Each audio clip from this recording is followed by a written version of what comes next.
1, mocha pot. 2, add a little hot water inside it. Just get the process starting quickly. Make sure that your hot water does not go above the little spout that's on the inside of the mocha pot, because if there's too much pressure, that's where it's going to relieve from.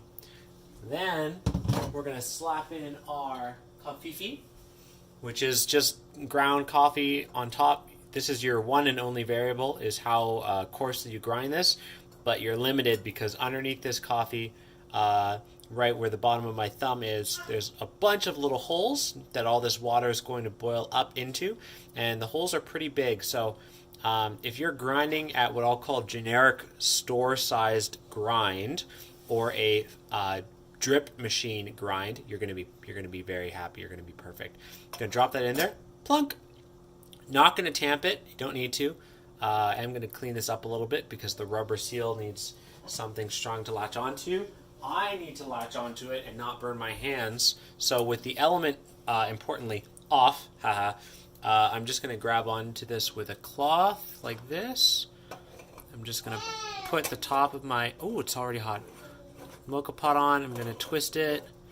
Okay, now it needs like a good, real strong twist. So I'm gonna kind of protect my fingers a bit more. Grab it just by the spout, almost as a brace with my thumb, and twist until it's snug. There you go. You are now set to mocha pot. This will audibly signal you if you've reached where you need to reach.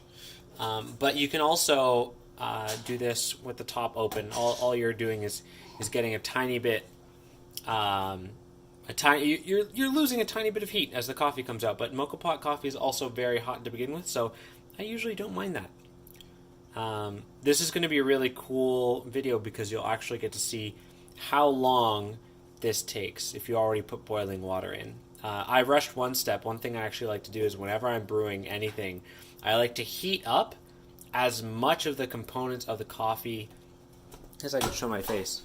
Hey, what's up? I like to heat up, it's starting, as much of the components as possible. If it's an espresso machine, leave it on for 30 minutes, then run some water through it, let everything heat up. Run water through the handle without coffee and let that heat up. Everything is metal in coffee or ceramic, and those are things that are easy to heat up, and they hold their heat for a little bit. So I'm going to zoom in really close, and you'll get to actually hear what's going on.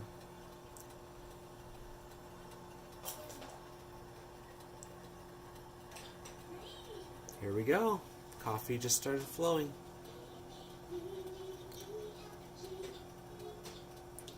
So the water is beginning to boil, is expanding up into the coffee that's just below where the bottom piece of metal is, and then pushes through the coffee and up through this tube. Now, I don't know why you're not supposed to tamp. If the mound of coffee I put in is a little too tall, I kind of press it down with my hand.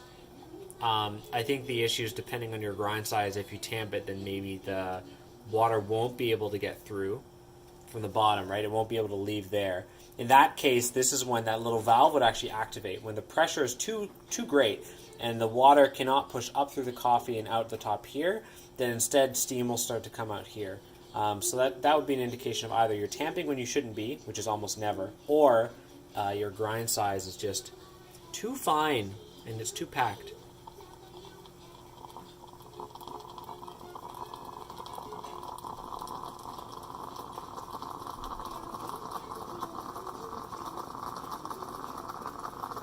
So listen to what this sounds like with the lid on. Right? You kind of know what's up. You could stop at this point, but I'm really trying to maximize how much coffee I get out. Now, typically there's one more step. Pardon my messy sink, I'm so sorry. Which is, listen, it's still brewing. I'm going to stop that right now. Run some cold water over where the boiling water was residing, which is now no longer boiling. And if I take this off and flip off the tap, silence. There you have it. There's your mocha pot coffee. Let's pour. Gotta flip this lid on. Is generally recommend. We're gonna. You know what? I'll just rest it right here on the stove, which I'll turn off. When you're doing mocha pot coffee, it's not as strong as espresso, but it's also not weak enough to go inside one of your standard coffee cups. So do stick with this. A mocha pot. This is an important little tidbit. Mocha pots are set to serve a certain amount of cups of coffee / a certain amount of people. So it might or may not say on the box, but when it says serves 6 cups or serves 3 cups, they're talking about this little demi-tasse that's going to hold your 2 ounces.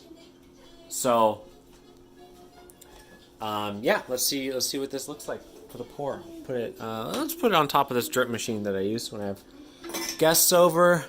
Bam. Bam. I'm even going to be a little fancy and in keeping with my mantra. We're going to douse some hot water in there just to warm it up. And I guess I'll just dump this out in my now inactive espresso machine because I'm tearing that down. Okay. Ladies and gentlemen, I present to you fresh. Oh, hold on a second. We have a little bit of water dripping at the bottom. Whatever. Let's just go for it. Fresh mocha pot coffee.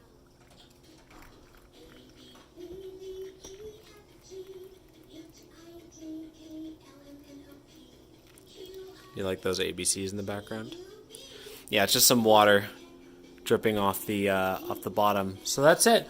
I'm even gonna do a little cheat move to keep everything toasty. I could keep it on there, but typically there's so much heat inside here anyways that if you just don't disassemble the whole thing, even though there's coffee left in there, I'm going to leave it hooked up, just kind of hanging out on the stove. I also am a huge fan of wrapping a towel, or not a towel, but like a napkin or a dishcloth around anything that you want to keep warm. Super effective way of doing it. And yeah, here, I guess we'll have a taste too. So, last element. Gosh, I'm so embarrassed by how messy my kitchen is. This is coffee that was given to me by someone at a wine store. I'm forgetting her name. I feel bad. Medium dark roast. What do they call for? Bam, bam, bam. Lush Burgundian fullness. Okay, alive with fruit, smoke, and earth notes. Let's see if we get that. There's definitely a lot. I don't know if you can see that. There's definitely a lot going on the surface of the cup. There's a lot of like oils, particles, ton of them. Okay. Smells like medium roast coffee. It smells like if Tim Hortons coffee was good.